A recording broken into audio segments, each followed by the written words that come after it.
welcome to another virtual talk from Ormskirk District Family History Society. Today we begin with a little walk. We're going beyond Ormskirk, about 10 miles southwest and roughly 775 years back in time. Somewhere around the year 1238, a certain Simon of Kirkdale, near Liverpool, granted half a bovate of land in Kirkdale and a messuage and a garden to Matthew, the son of Richard Listenarchy. A messuage is simply a piece of land with some kind of dwelling on it, house, cottage, something of that nature.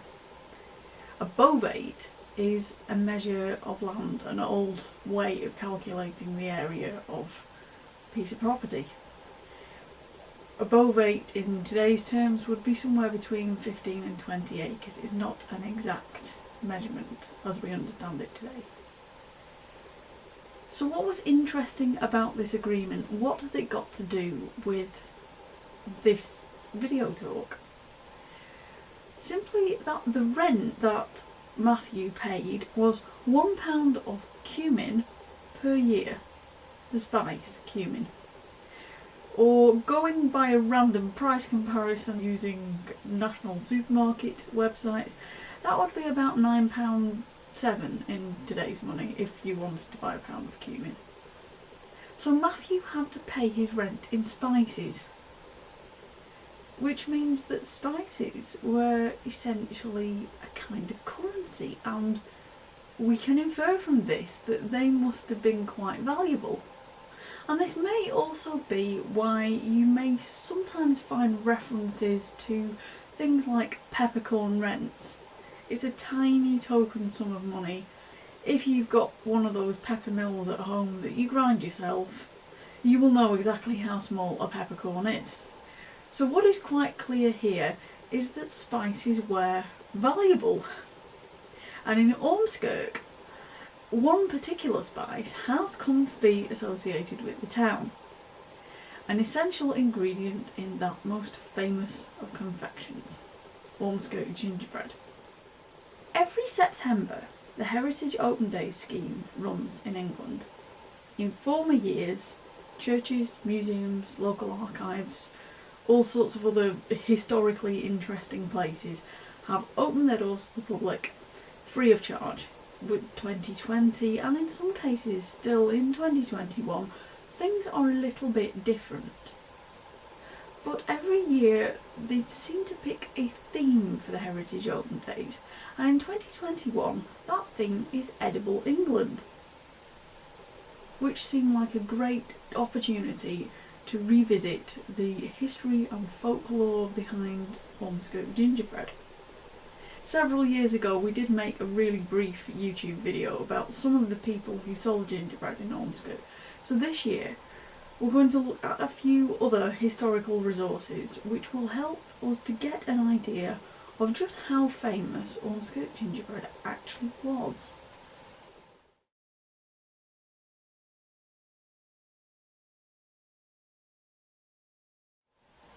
Did people write about Ormskirk gingerbread?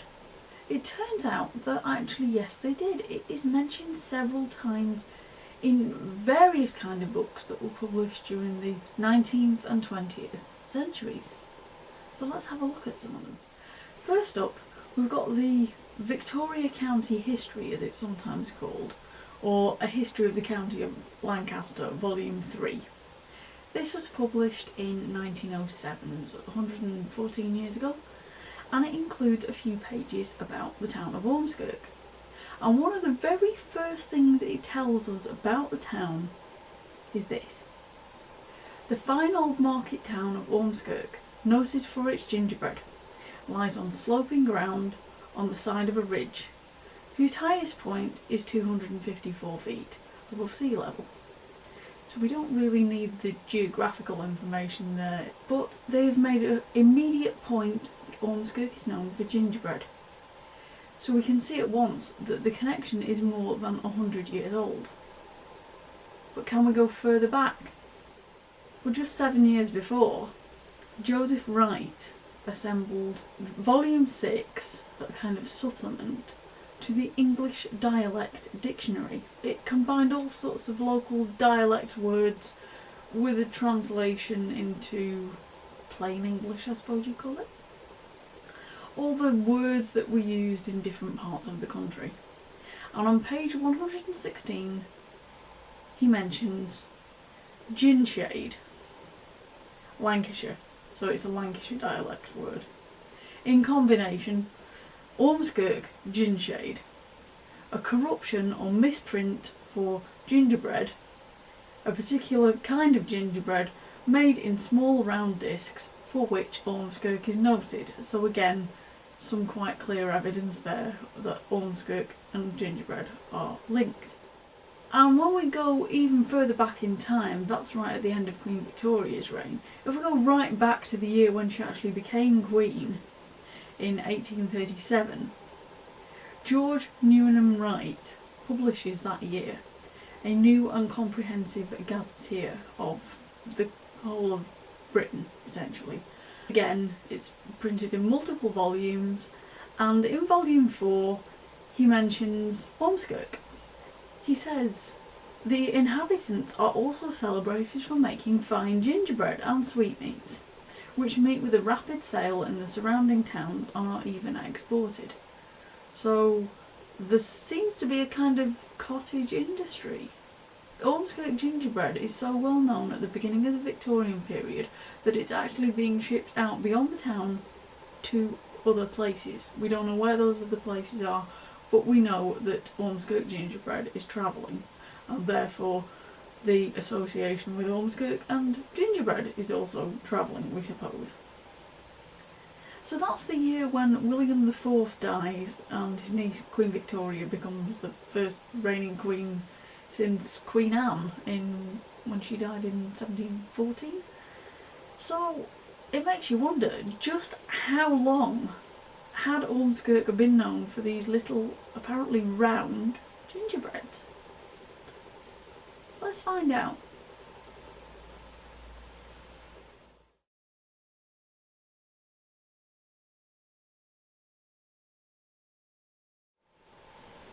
We've already got into the earlier part of the 19th century, but we can go back even further, to 1791, when the Universal British Directory, another one of these trade directories that tells you all about different towns in Britain, is published. And unusually for trade directories of this time, the Universal British Directory actually took the trouble to mention Ormskirk, and it includes a whole long list of all the different traders in the town, and it doesn't give you their addresses, but it does tell you the way that they made their money.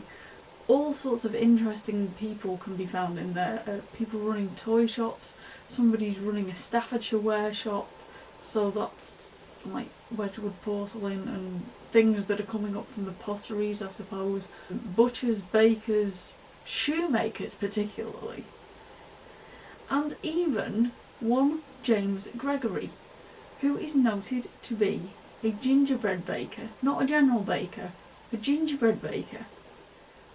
A while ago, ODFHS published some records relating to Ormskirk which actually overlap with this point in time. That was when we started to transcribe the early portion of the land tax assessments for Ormskirk for the 1780s and part of the 1790s. Included in this is the records for 1799. So can they tell us whether there is actually a James Gregory still in town in 1799?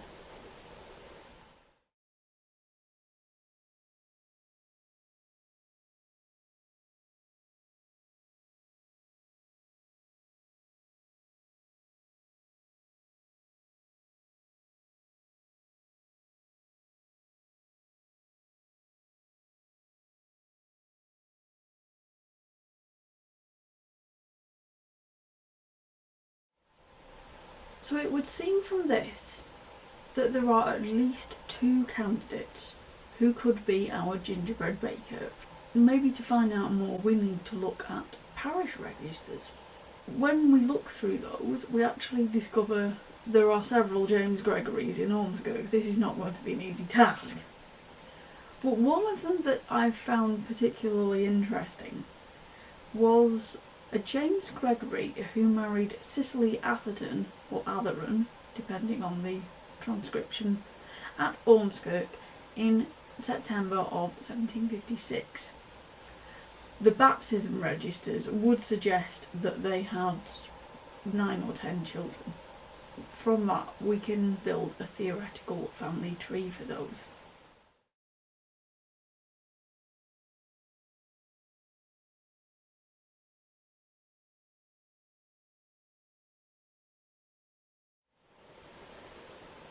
Don't get too excited, because I'm not sure that either James Senior there or James Junior are actually the ones that we're looking for. Because in this particular instance, through totally coincidental reasons, I happen to have done a bit of research into who this family were, and the findings that came out of that suggested to me that our James Senior died in 1776, and his wife Cecily remarried a couple of years after that. The son, James Junior, also left a will which clearly indicated that he himself was a watchmaker, not a gingerbread baker. James Senior would have been dead for 15 years when the 1791 directory was published, so it can't be him, and it would be highly unlikely, I think, that his 17-year-old son was the gingerbread baker mentioned, particularly when there's a watchmaking connection there. It's a bit of a leap from one trade to another. Ultimately, I think we need to be looking for another James. There was actually a reasonable candidate in the person of little James Gregory, the son of Seth and Anne, who was baptised at Ormskirk in 1755.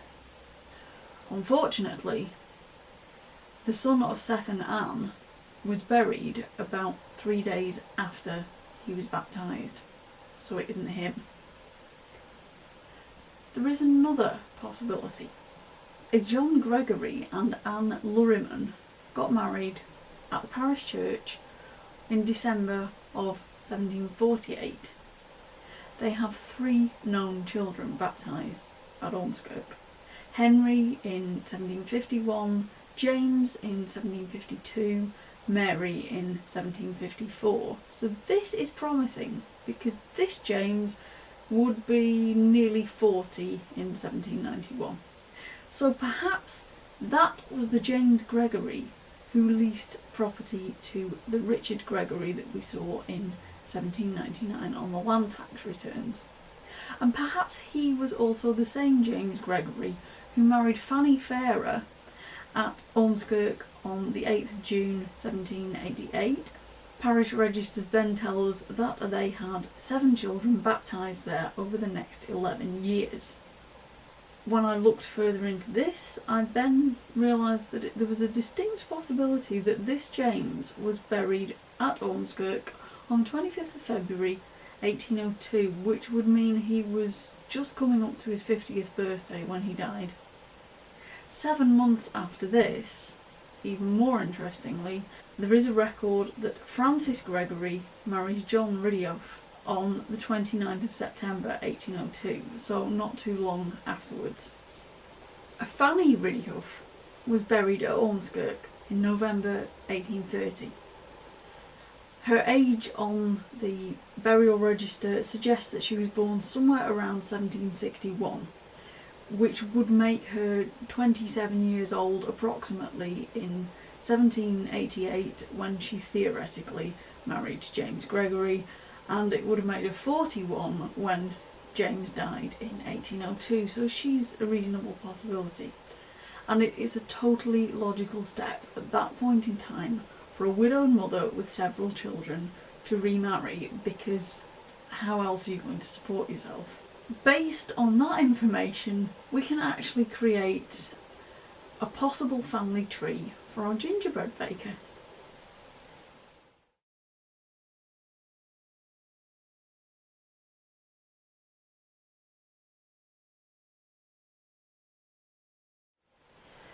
Perhaps the most famous gingerbread sellers from Ormskirk were Sarah or Sally Woods, who had 13 children, and Sarah Coughlin.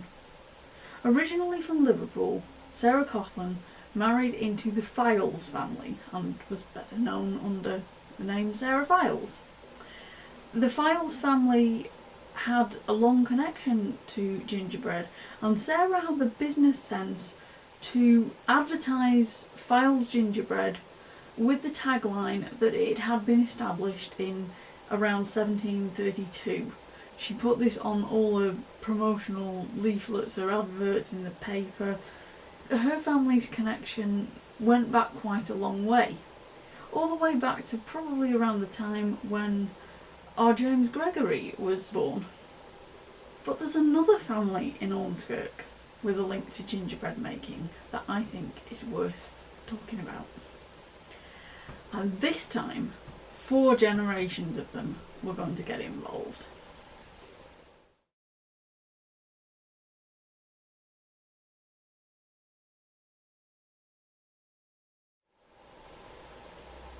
The birthplace of Margaret Norcross, as she was born, varies when you cross-reference the census records that she's on. 1851 suggests she was born in 1795 in Ormskirk. 1861, when she is described as a gingerbread maker, favours 1799 in Bickerstaff. And 1871, when she's described as a cake maker, puts her birth year at 1791 and her birthplace as Ormskirk. So she's clearly local, but there's a bit of confusion, as there often is, over exactly when and where she was born. But one thing that does seem to be clear about Margaret is that she married John Threlfall, a silk weaver and later a carter, on the 26th of June 1816 at Ormskirk Parish Church, and they would go on to have several children.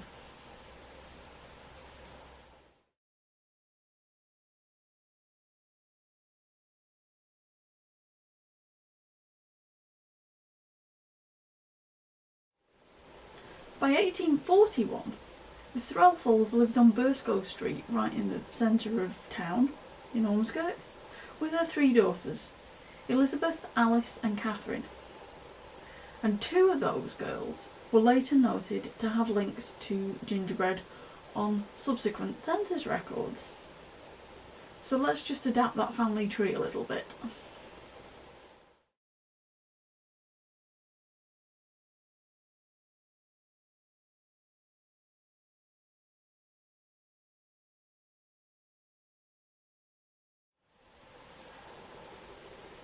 Elizabeth's the eldest, so why don't we start with her? In 1848, 18-year-old Elizabeth Threlfall married Thomas Rimmer, a plate layer from Orton. She actually got married in Liverpool. And the 1851 census shows that they were also living on Burscough Street, next door to Elizabeth's parents. In 1855, their daughter Margaret was born. By 1871, Elizabeth's widowed mother Margaret had come to live with them.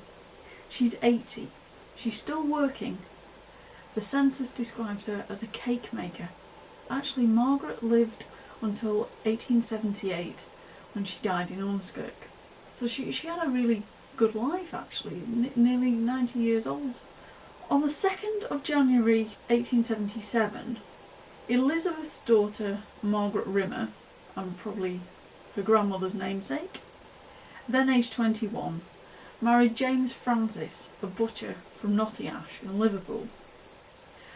They actually got married at Ormskirk, and they would go on to have 3 daughters, Amy, Maggie and Edith, before James died, tragically young, at the age of 33.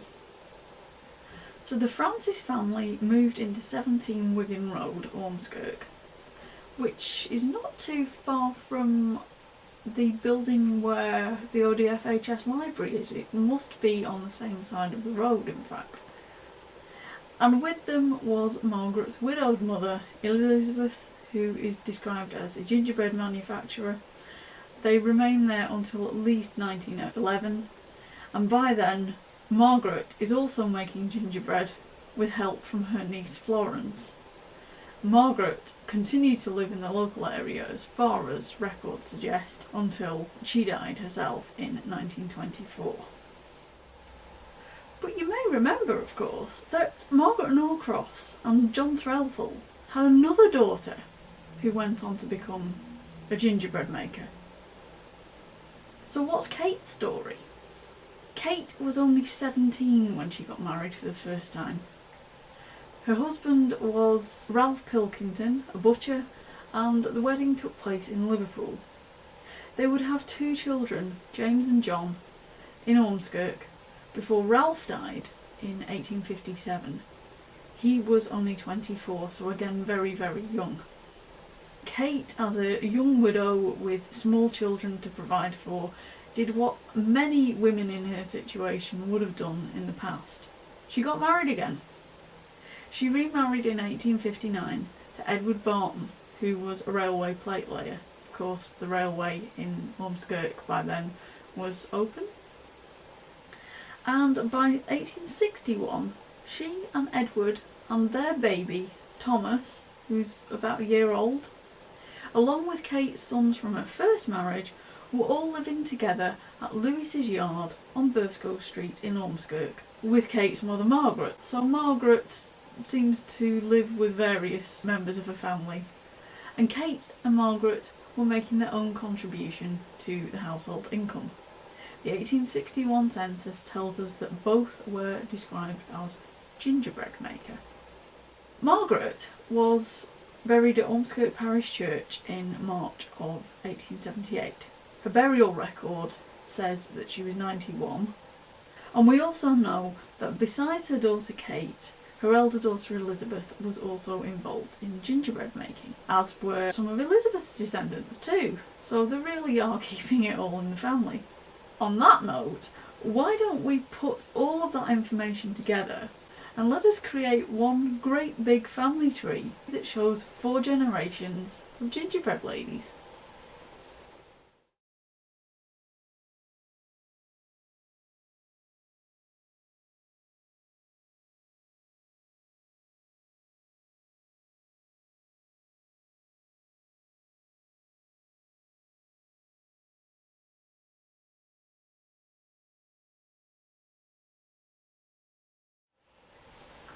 The story of Margaret Threlfall and her family took us all the way from the reign of George III through the Victorian period and beyond into the reign of George V, actually, because we got up to the 1911 census.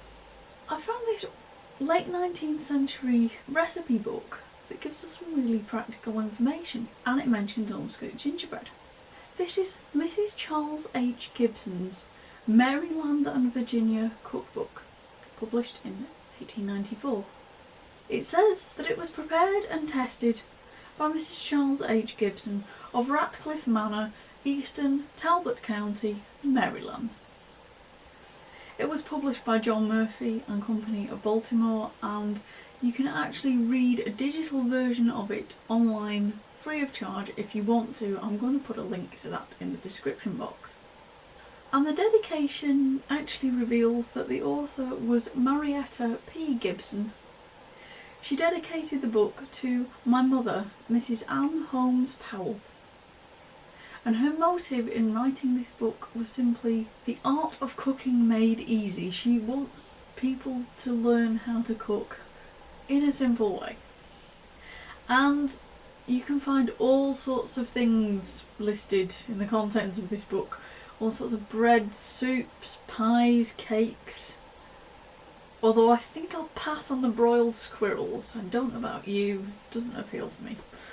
But gingerbread is mentioned on 7 different pages, with further listings for ginger crackers, sugar gingerbread, soft gingerbread, pound cake gingerbread, crisp gingerbread, drop gingerbread, ginger pound cake, drop ginger cakes, ginger nuts, hard ginger cake and superior ginger loaf.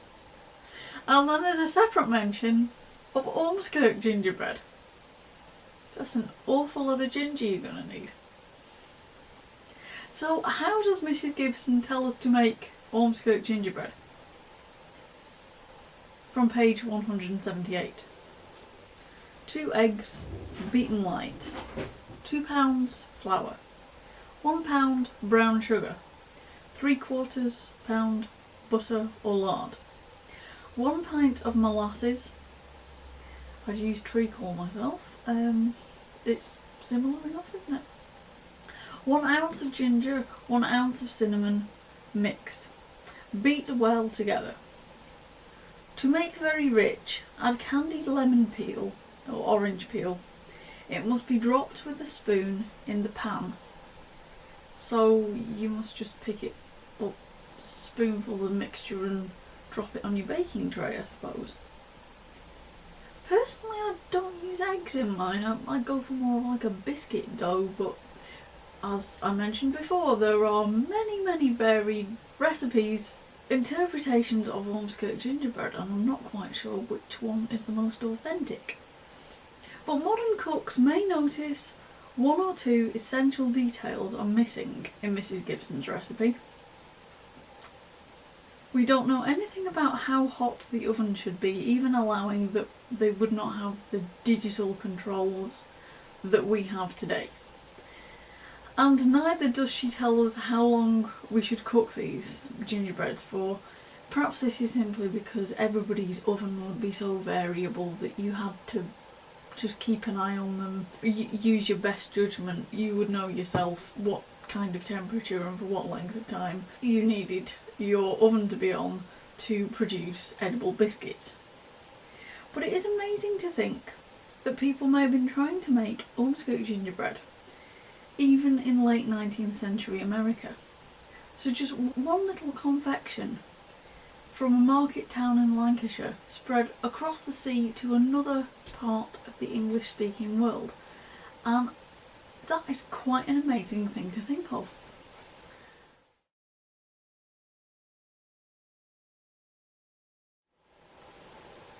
A little Ormskirk gingerbread person that I made earlier using Mrs. Gibson's recipe.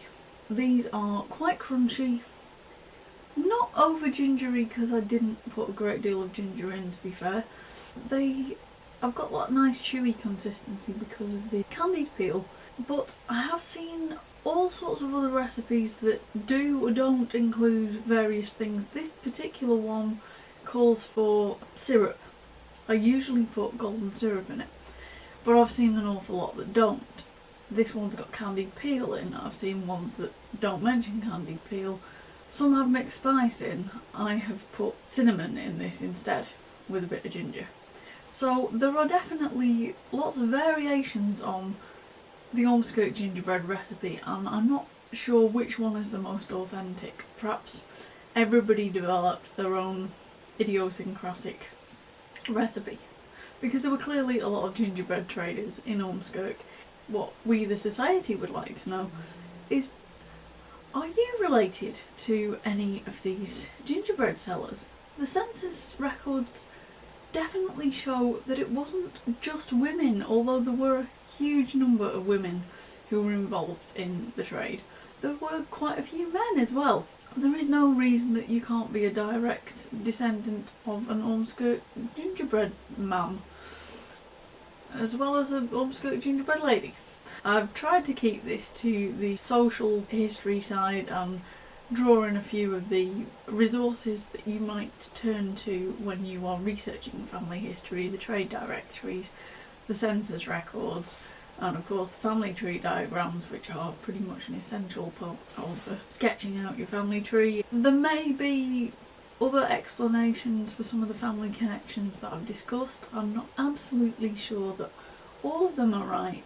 If you know anything about the names that I've mentioned, if you know that you might be connected to them in some way, or you can prove or disprove a link to any of those Ormskirk gingerbread sellers, then do please let us know.